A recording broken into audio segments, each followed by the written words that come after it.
history of furniture, it seems that design doesn't go at an even pace. There are big jumps, and one of those big jumps was certainly in the 1960s, when B&B's research department really started looking at what you could do with these new foams, these new materials, these new techniques, and it's still relevant today.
At the Borborga, you just have this same thing set vertically in some way. Very graphic. You have a box, and then 3 meters above it you put on a roof to give shade and ventilation. That interspace serves to house all the installations that power the building.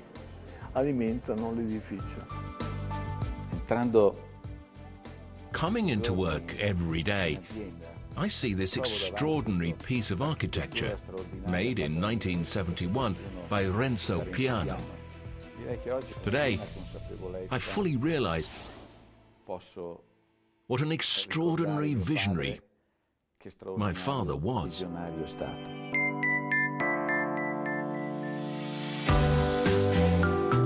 Adventure, challenge, innovation.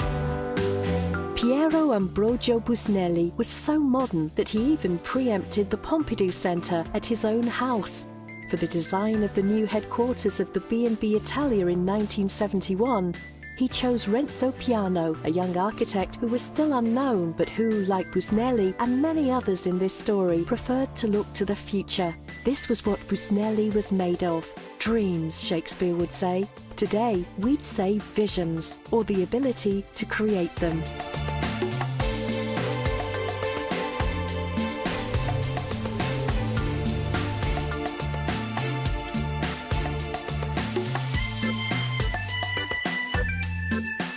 Italians work for enjoyment. We export all over the world. Wherever there's a furniture store that focuses on design, B&B Italia is there. The slogan of our company is timeless and treasured. This is a story of meetings among giants. Here are no small lives, only great talents who come together and create opportunities, like Piano and Richard Rogers, who, here in a corner of Brianza, did a test model of the Pompidou Centre, which was built to their plans soon after in Paris. Or like Oliviero Toscani, who caused a scandal at the 1972 Salone del Mobile with his naked shots of Warhol muse Donna Jordan for the launch of Le Bambole by Mario Bellini. Behind and at the fore of all of this, Piero Busnelli. A portrait of a friend tells it better than 1,000 words. A lion ready to leap on its prey, to grasp novelty in the world as would a hunter. Instinct in its purest form. Thus was the man who even dared to quietly suggest that the Japanese should change the way they live. A severe country like Japan should improve the quality of human life. I'm angry because these small houses, this insignificant furnishings, great responsibility. A person of total simplicity, but also of finesse, of extraordinary refinement. Adventures always begin with a travelling companion. In this case, it was Piero Busnelli, who was a genius. Piero Ambrogio Busnelli was a catalyst. He was someone you could put in a situation where there were technical elements. The market, economics, marketing, and so on. And he had this fire in his eyes that made you feel you were at your best. Sentivi che eri nella condizione migliore. He was very tough, very strong, but he had extraordinary humanity, which always enabled him to recover. Everyone always forgave him. They forgave him everything. The great Pierino, as he was called, was loved by all.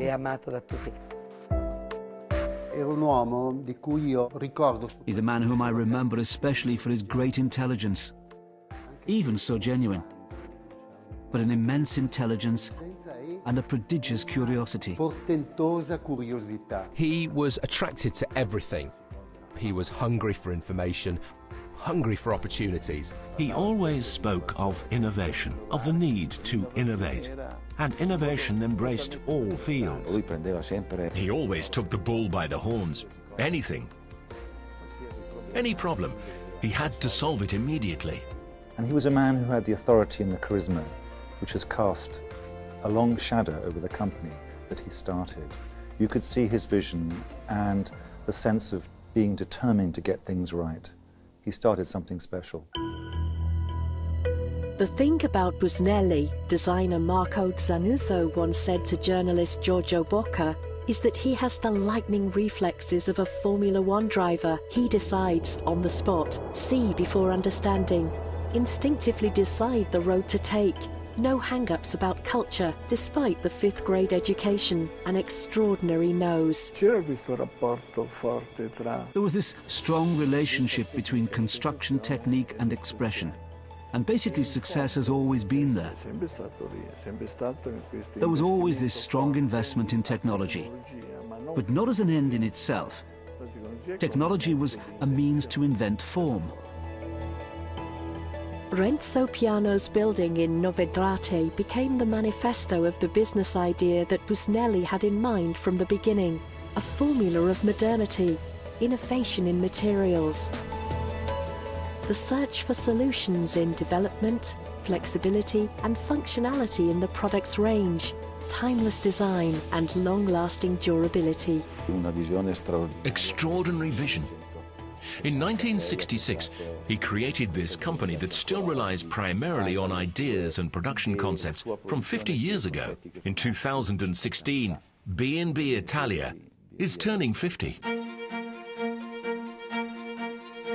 So let's consider these 50 years that some people insist on calling miraculous, but which are in no way supernatural. Because the DNA of B&B Italia contains very earthly passions. In the 60s, Piero Busnelli was one of the many armchair manufacturers in Brianza. Fratelli Busnelli, established with his brother in 1953, was successful. These were the boom years, and the furniture industry was profitable. But this wasn't enough for Piero. He had a higher goal. Brianza was full of furniture artisans, but the whole industry was based on manufacturing and handcrafts.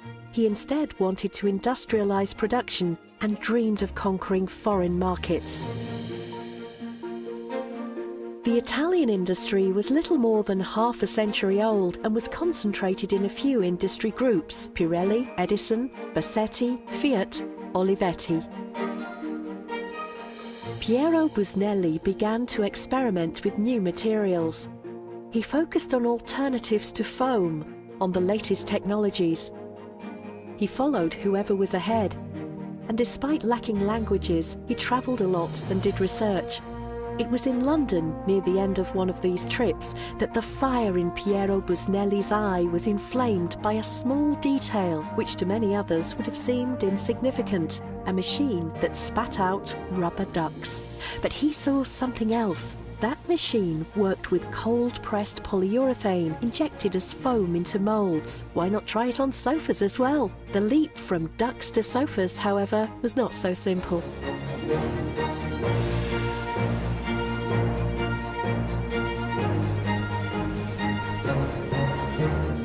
Polyurethane had been invented by Dr. Otto Bayer in 1937. But when the unknown Busnelli came knocking on the door of German pharmaceutical giant Bayer, he was sent back to the Italian dealers. Piero Busnelli would go it alone. More investment and research was needed. His brother was not convinced and did not support him. Piero left the company, and on the 13th of April 1966, his new adventure began. It was the day of his 40th birthday. In 1966, I left my old company, leaving everything to my brother. With the money he gave me, I started off alone with only 10 people. Workers and office staff I took from the company. 10 loyal followers. Then, one day I got a call from the gentleman of Cassina, the industry leader.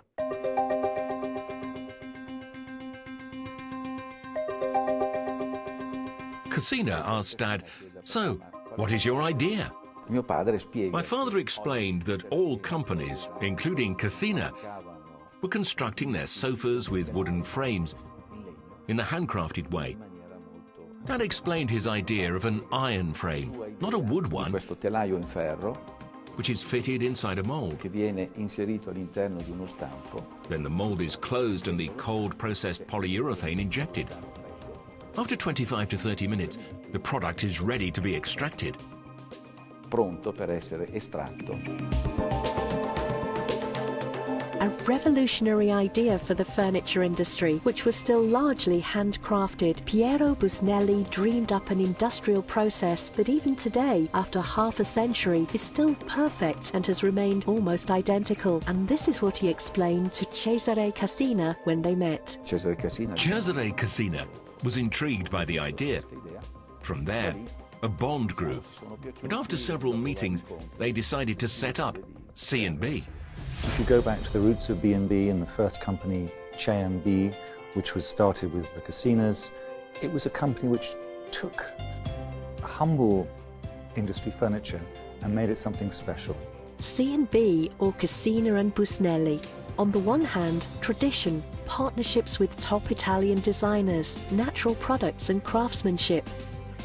And on the other, innovation, technology, and the idea of the industrial process. Two worlds that fused to create something that did not exist yet. The logo design was entrusted to another genius, Bob Norder.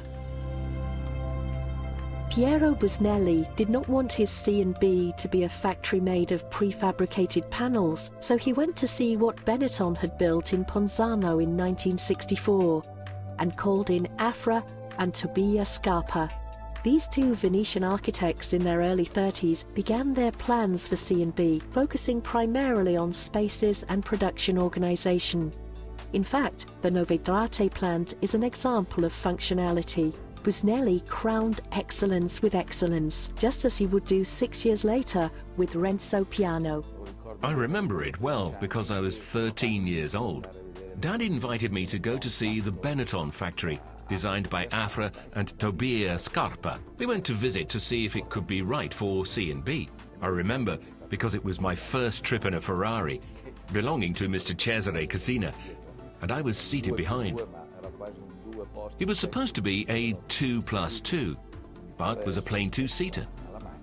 I was sitting crossways in the car, but really it was a double thrill for me to go and see Benetton and travel in a Ferrari. They had a Y shape, like pillars. But we made an inverted T with the B&B Italia brand inside.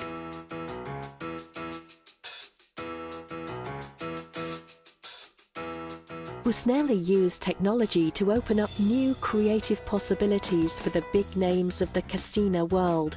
Gianfranco Frattini, Marco Zanuzzo, Vico Magistretti, Mario Bellini, and Afra and Tobia Scarpa. The latter pair were responsible for the first design intended entirely for industrial mass production, the Coronado. Constructed in parts to be assembled with only 2 screws, it was perfect for shipping worldwide. Busnelli scored a bullseye with Coronado. It was the symbol of a new industrial culture. It was the first sofa where every metal structure was embedded in the polyurethane. This time, the doors of Bayer opened wide for the man who created the first polyurethane sofa. Thus, a new partnership with the German company began and would last for many years. The first Coronado advertisements aimed to highlight the revolutionary industrial process. Subsequently, the focus was on comfort and durability. Another award-winning piece from 1966 was the Amanta, designed by Mario Bellini. Ricordo che quasi da subito I remember that I very quickly picked up a piece of paper as I was walking, and I drew what would become the Amanta. le presse per fare le scocche. Regarding the presses for making the frames of the Amanta chairs, and later the Amanta tables, rather than taking a normal press of 500 tons, which was sufficient to make the products currently in the collection, he decided on a 1,500-ton press. This was another thing inherent in Dad's strong character. He actually completely changed the way to produce. We now had a company with industrial processes. The next 5 years produced some of the icons of Italian design, thanks to new technologies. Each project was in turn supported by innovative advertising campaigns, led by art director Enrico Trabacchi, creating pieces that would become history. Enrico Trabacchi worked mostly with graphics and slogans, as seen in the irony of campaigns about the technology coup taking place at C&B. Another key historical image is the Lombrico of Marco Zanuzzo, infinitely modular units, a sofa bench concept for a society where the idea of public space was at the fore. Then in 1969 came the Up by Gaetano Pesce, still an icon of contemporaneity. The Up was revolutionary, both for its use of polyurethane technology and how it was offered to the market. It was delivered vacuum-packed like a giant, colourful slice of cheese, and once the packaging was opened, it regained its real shape as envisaged by the designer, and the presentation of Up was a call to action. You were invited to animate these objects by Gaetano Pesce with your presence, to impress on them a meaning, to exploit their possibilities, to observe them going up. I was 28 years old when I did this chair, which was the first functional object with political significance. The Up is famous because it speaks of the woman constricted by male prejudice. I think the chair really was a strong comment on society. Mario Bellini tells us how he created his Le Bambole series in 1972 when Trabacchi brought in Toscani.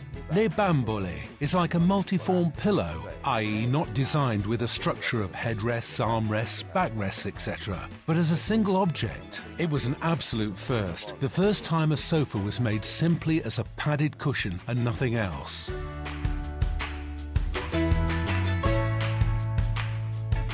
It became this innovative thing that enjoyed monstrous success. It was Toscani's idea to use this model, who was also one of Andy Warhol's models, and the thing was censored at the Salone del Mobile, the president of Cosmizzoid, and had a black stripe put over it. Even more successful, of course. For C&B, communications were a new religion that accompanied the announcement of each product. Design, production and communications were filtered through a principle that became the Piero Busnelli Creed, the continuous exchange of ideas. So much so that for a few years, business meetings and presentations to press and customers were held on cruise ships.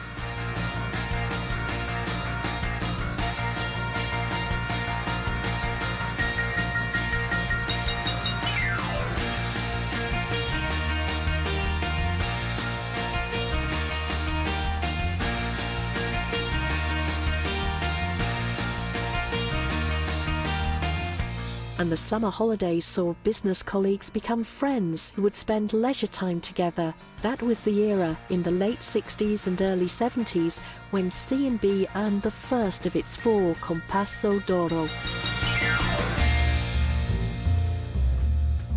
Le Bambole was designed in 1972, and in the same year they were awarded the Compasso d'Oro, one of the first times the award went to a piece of furniture. I don't think an upholstered sofa had ever have won it. Again in 1972, Italian design became an international phenomenon with an exhibition at the MoMA in New York. C&B appeared at the new domestic landscape exhibition with 2 installations. The first was a work in polyurethane by Gaetano Pesce, who also directed the video and illustrated the relationship between man and space.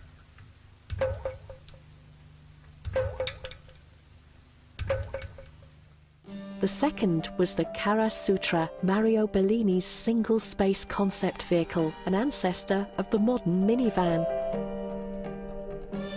Meanwhile, the turnover of C&B grew and was soon on a par with Cassina. Too successful, Cesare Cassina was at a crossroads. Piero Busnelli recounts those days of 1973. What happened is that after 5 years, with Cassina's designers and my technology, C&B Cassina and Busnelli became bigger than the mother company. From that point, disagreements began because Cassina's #1 competitor was C&B.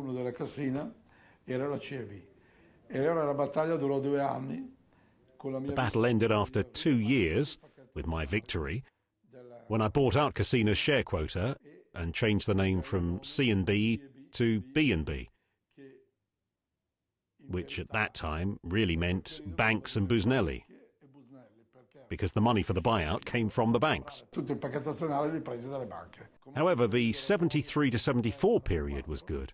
Within 2 years, or 3, I'd repaid all the bank loans. I then left B&B Italia, Banks and Busnelli, and created Busnelli and Busnelli, myself and my sons. I must say that Dad always told me, whatever I learned about design, whatever I learned about designers, I owe to Cesare Cassina.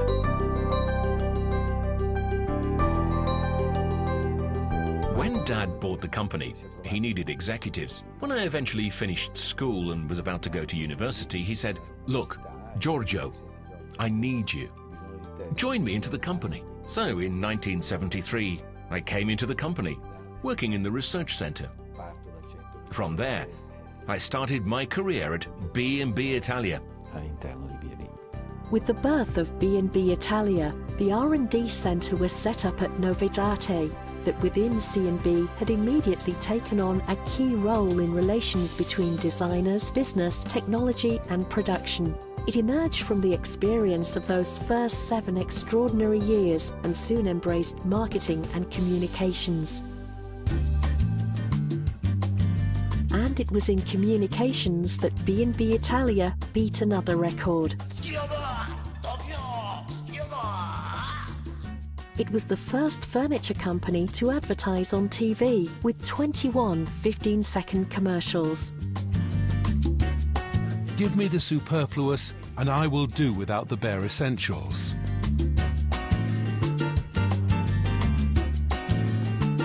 B&B Italia, a Landa sofa.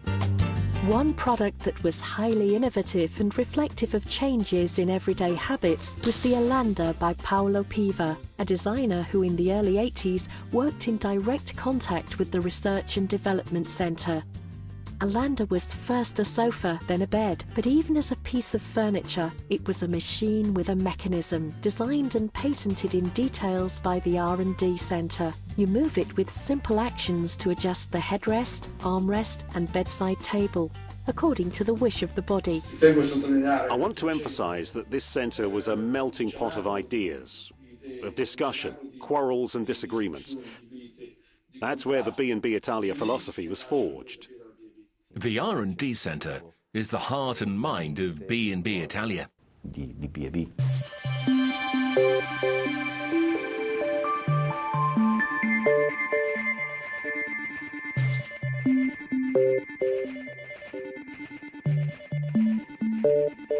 C'era tutto uno staff tecnico che There was a technical staff that helped the designers to develop the product, il prodotto, il progetto, the design and the pre-industrial stage.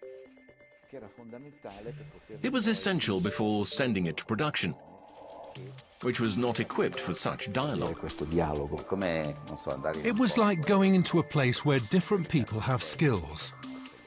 those who can saw wood or cut iron and weld it.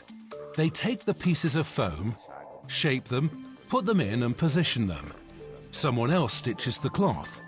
There were all these specialisms, and with a day's work you could get something on its feet. In the laboratories and offices, we have 25 people supporting the designers, taking care of all the technical aspects of the project. The Research and Development Centre, one of the industry's largest, is now the past and future of the company. All designs are carefully preserved and their ideas and prototypes, experiments and technology solutions are meticulously stored. The R&D Centre interprets and gives shape to the creativity of designers. The key word is, be critical and constructive in relation to innovation. In the late 80s, I designed the Harry. Harry was a perfectly normal sofa, but I decided to put a foot at the corners. 30 years later, this feature seems absolutely normal. Today's sofas that have a metal foot on the corner seem absolutely obvious and natural. Sometimes that's the secret of design, when innovation emerges from the littlest details. The research centre is very important for B&B Italia. I think it's a fantastic thing for a designer. It's very soft. It's perfect. That's better.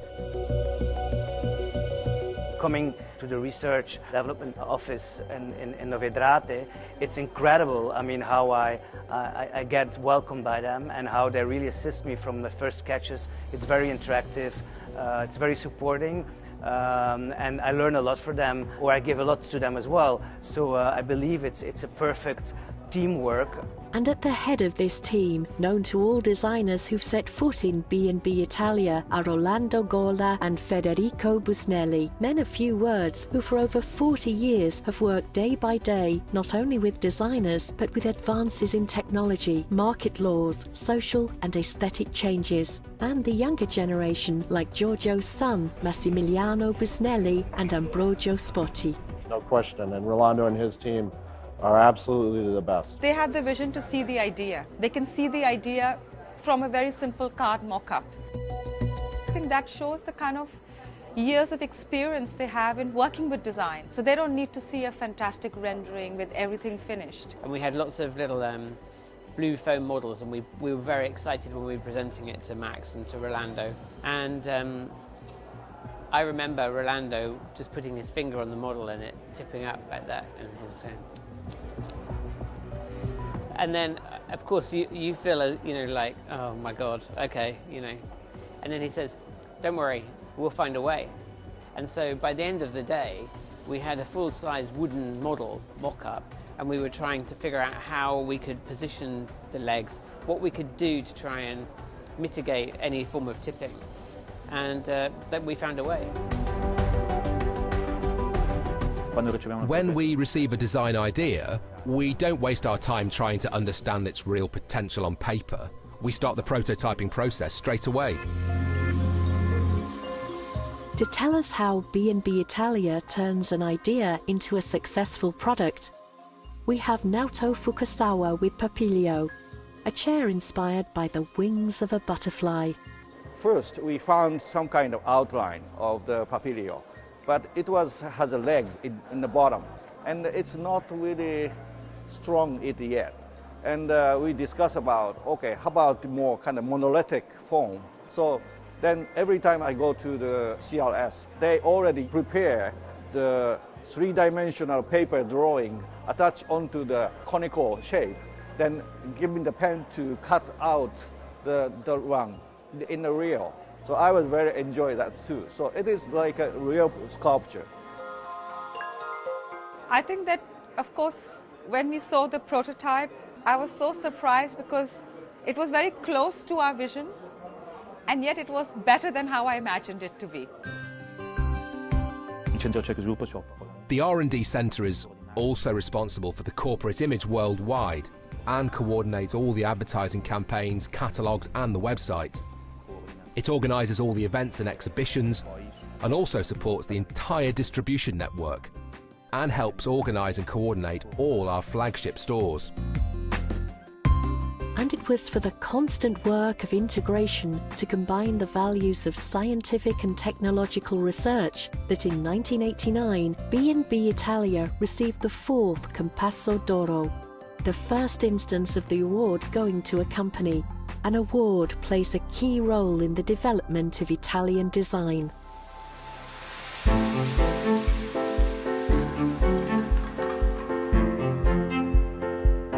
After Le Bambole, the Compasso d'Oro, created in 1954 from an idea by Joe Ponti, went to B&B Italia for its first wardrobe, Sesamo by Studio Kairos, produced in 1984, featuring a patented device that allowed full alignment of the flush sliding doors. The wardrobe seemed to disappear into the room like a new wall.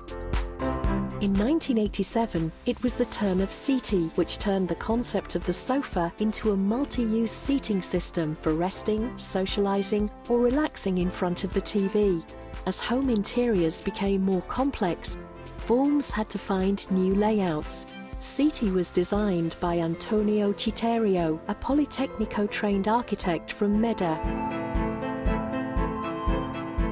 Familiar with the factories and workshops of Brianza, he knew the materials and processes, and this pleased Busnelli greatly. He's good. He knows wood. He knows the techniques. He has a completely different mindset. For years now, he has lived and breathed the company. He knows everything. How to make a chair, how to make a cabinet.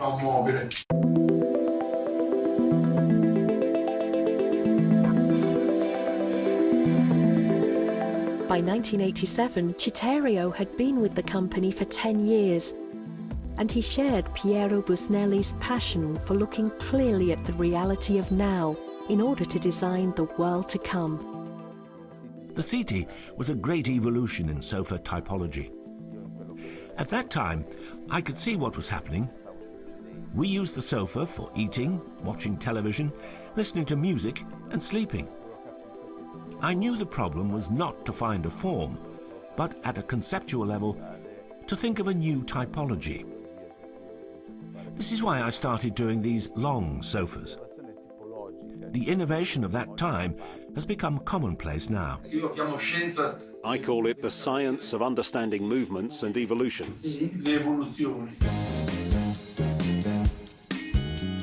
The immediate reality facing Piero Busnelli was not just that of Italian society and market, but the world. With C&B, he'd already opened new markets in America, Brazil, Japan and Spain in 1966. His international vision never ceased looking for other avenues. We've been in the States since '66, but it was only in the last 15 years that it became a big market for us. Again, the credit goes to my dad, who was struggling a lot and even losing money to keep a presence in the United States. But he always said, no, we have to stay in the States. Sooner or later, they'll get it. Sooner or later, it was later. But in the end, he was right once again. In 1978, another son, Giancarlo, joined the company to head the nascent contract division, an area that has become strategic, which since 2003 has been led by Emanuele Busnelli. We are the oldest contract company in Italy. Not just the home, but hotels, offices and showrooms. The R&D centre proved decisive in a sector that demands not just products, but also services and solutions for each problem. B&B Italia became a benchmark brand in international design. The first venture was the Meridian Hotel in Kuwait, then came many more. The Puerta America in Madrid, the Amman Canal Grande in Venice, the Mandarin Oriental in Barcelona and Milan, the Hotel Gallia in Milan, and the Bulgari in London and Milan. Major exclusive hotels around the world with outside conversation spaces furnished by outdoor collections, such as Patricia Orchiola's Canasta Armchair range, launched in 2007. I think we have furnished at least 100 hotels. In 1992, Piero Busnelli was 65 years old. He'd already delegated some of his responsibilities to his sons and to new managers, whose numbers had grown from the original 3 to 23. But life and his ability to grab it by the collar offered him the opportunity to lead a new adventure, and he immediately took the helm.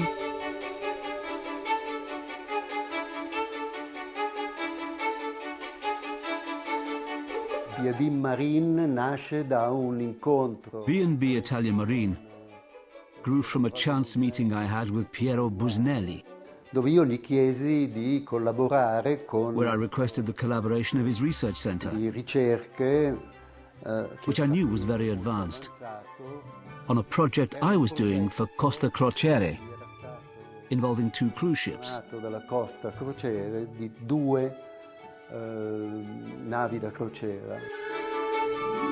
Ero presente anch'io. I was also at this meeting. Dad couldn't believe he had this opportunity.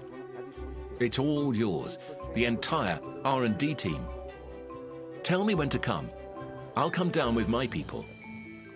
And from there, we set up B&B Italia Marine, owned 50-50 with Costa. We have since become world leaders. We did 32 cruise ships, managed 100% directly by Dad and my brother Emanuele, who joined in those years. It wasn't an easy venture.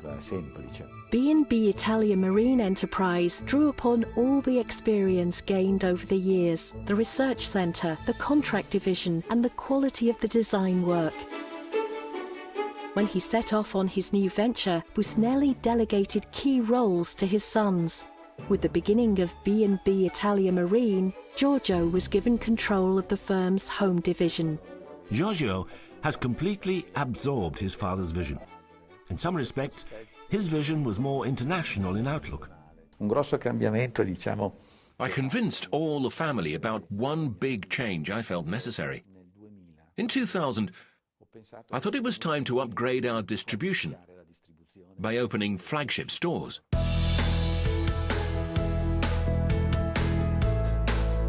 London, Paris, Milan, New York, Beijing, Taipei, Munich, Tokyo. The international vision of Piero nurtured the intuition of Giorgio Busnelli, who in less than 20 years put B&B Italia in 79 countries, with 86.6% of exports.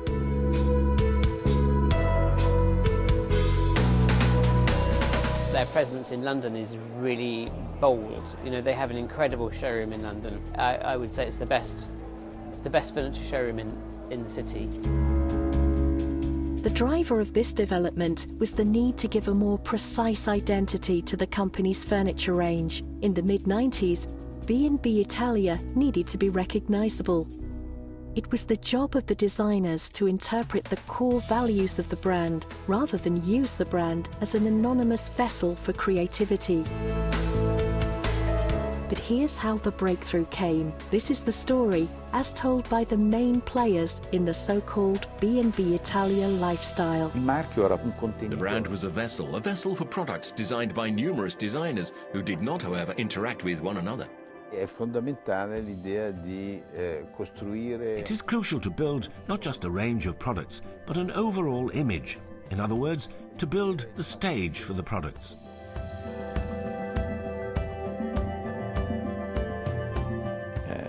Antonio Citerio said to me, "Giorgio, we should find a place to display all the products in, so we see what they look like together." What was immediately clear was the difficulty of putting all our products together. So it crystallized this concept of promoting a well-defined lifestyle when making a product for B&B Italia. I think it's fair to say that when you're a designer working for B&B Italia, your product should look like it belongs in the family of B&B Italia, but should retain the signature of yourself, your own endeavour. You know, the mother and the father bears the child in the end. You know, it's not just the designer that gives these things.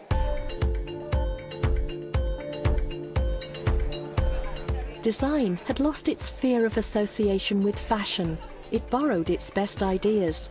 In this case, the strong image and the unique, recognizable style brought into the showroom in this building, designed in 2002 by Antonio Citerio and Patricia Viel and dedicated to Piero Ambrogio Busnelli. B&B Italia now employs 500 people and has a turnover in excess of €154 million. 3% has always been reinvested in research. The 50 years we've recounted here have given rise to over 1,000 designs. In the furniture industry, we also seek out evolution, in relation both to typology, because we change the way we live, and technological evolution. With the leather taut. Antonio Citerio is the designer who's given continuity and vision to the choices of B&B Italia. In recent years, the company has partnered with internationally renowned names in international architecture. They include Zaha Hadid, who designed the Moon system in 2007, and David Chipperfield with his Poser collection, inspired by the Marquis von Poser, hero of Schiller's Don Carlos. Today, a total of more than 20 international designers work for B&B Italia. The exchange of ideas on designs continues inside and outside the R&D centre. But how is this final choice made today? Who has the final say? Who decides at the end of a development path whether an idea will go into production? L'ultima parola purtroppo spetta a me, non posso. I unfortunately have the last word. I can't leave this decision to others. It is a very tortuous decision, especially when the products are very innovative. Take, for example, Ben Sofa by Patricia Urquiola. Opinions are a bit against it, but I made the decision, and I was glad, because it's become a bestseller for the company. I have these funny pictures of the process because this object, this wave, really irritated us. I'd say, no, I don't want it like that. We'd file it down, don't put in metal parts, take out everything that's not needed. In the end, we figured out the form, and it did have character. The cover had a certain rigor, its own logic, and the mold was fantastic. The product came to the market with a very interesting price in a moment of recession.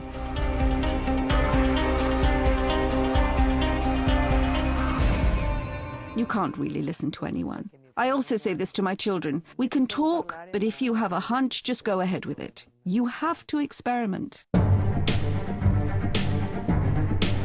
The secret of success, continuous innovation of the creative process.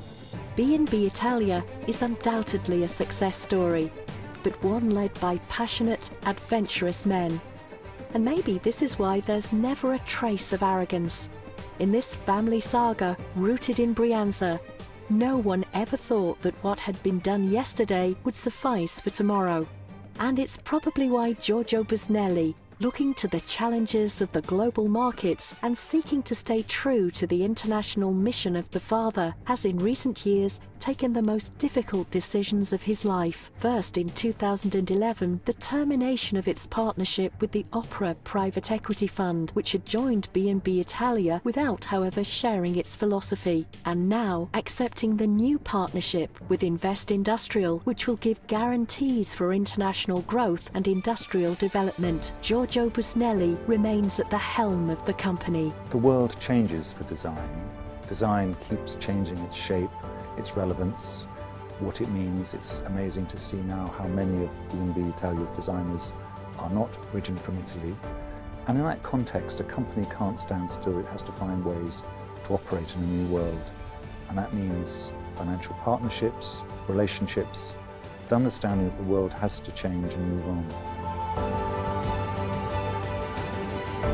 I think the time has come to think of the company beyond the family. Riuscire a traghettare.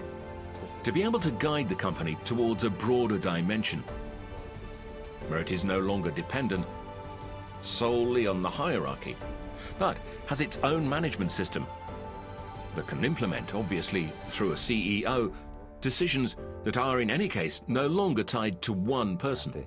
Comunque ad una persona. Giorgio Busnelli has chosen a group that provides not only financial investment, there's too much life, too much family energy in B&B Italia to let the future be only a question of money. Giorgio wanted the pursuit of a vision, a long-term project without geographical boundaries. My decision depends on the love that I have for this company. I think of all the people who are still here, who helped me to bring B&B Italia to where it is today. I told myself, you have to think about it now and not at 75 when perhaps you're no longer in a position to choose, but you are chosen. Giorgio Bocca wrote after a meeting with Piero Busnelli, "Until yesterday, I thought that making furniture in Brianza was a matter of glue, wood, varnish and money. Now I'd say it's something quite different, with characters from the new frontier, rough at the edges, but with a ready imagination, vital, open to adventure, to risk, almost incredible in this country of bureaucrats." Per me sarà This will be the last thing I'll do. So for me, it was very, very difficult. To think that for many years, during Dad's illness, I always wanted to protect him. And now, during this decision-making process that has taken about 9 months, I've spoken to him practically every day. Give me a sign. Tell me if I'm doing the right thing. However, I'm at ease with myself. Knowing him, he would have done the same thing, because in his life, he embraced every challenge.